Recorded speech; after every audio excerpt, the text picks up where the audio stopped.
Isang mapagpalang araw po. Ako po si Charles at ito po ang unang araw po ng aking pagde-devotion. Sa araw po na ito, atin pong tatalakayin ang Habakuk chapter 2 verses 3. Sa verse po na ito is dito po pinang sinasabi na trusting in God in times of waiting. So magkaroon po muna tayo ng konting background. Si Habakuk po ay question niya si Lord.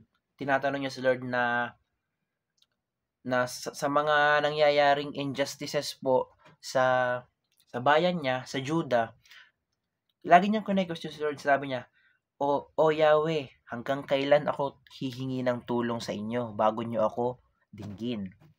Sabi niya pa, bakit puro kaguluhan at karahasan ang pinapakita mo sa akin?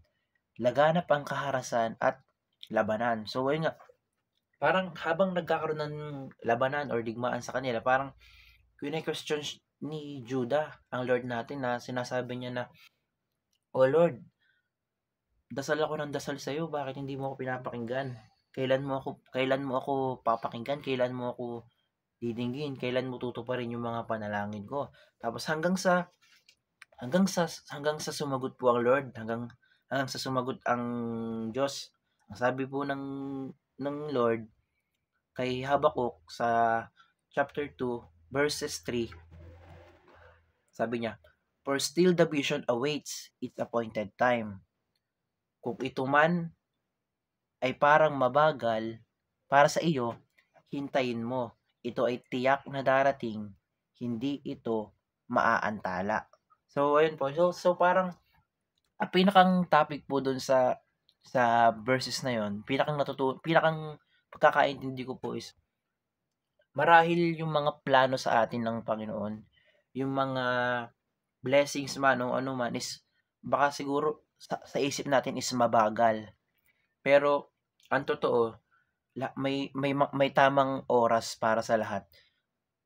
So parang sa point of view po natin, sa point of view ng mga tao, is baka sasabihin mo, ang bagal, magrereklamo tayo na, Lord, ano ba yan, Lord? Tagal mo naman ako bigyan ng ganito, ganyan, ang tagal mo namang ibigay yung blessing na para sa akin.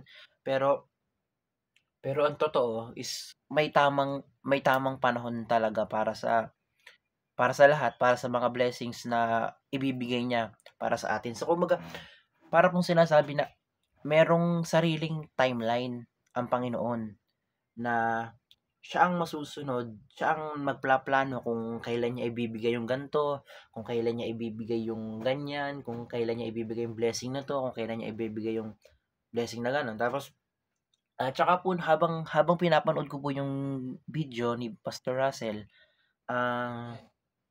naaalala ko po yung favorite verse ko na Isaiah chapter 60 verses 22 na ang sabi doon na, At the right time, I the Lord will make it happen. Habang pinapanood ko po yung video ni Pastor Hazel is naalala ko po yung favorite verse ko na yan na, totoo nga no, talagang may plano ang Diyos. Talagang hindi natin dapat pangunahan na wag tayong magmadali kasi nga at the right time ibibigay sa atin yun ng Panginoon. Kaya kagaya nung sinabi niya na kung ito ay parang mabagal sa iyo, hintayin mo. Dahil ito ay tiyak na darating, hindi ito maantala.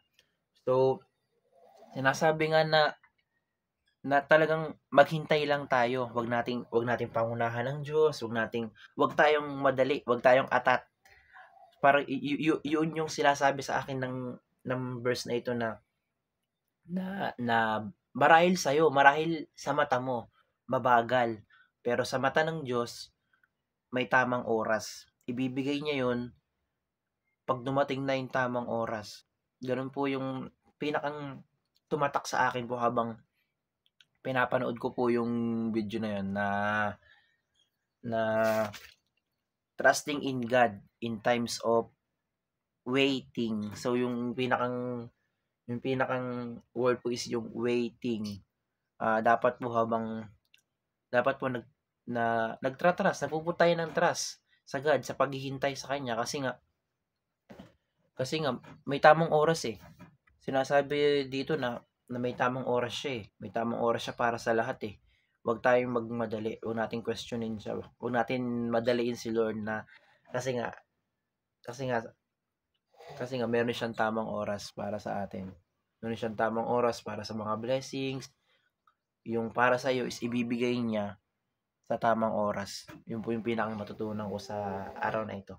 So, ayun po, maraming salamat po. Ito na po ang dulo ng aking unang araw ng devotion. God bless po sa lahat. Glory to God.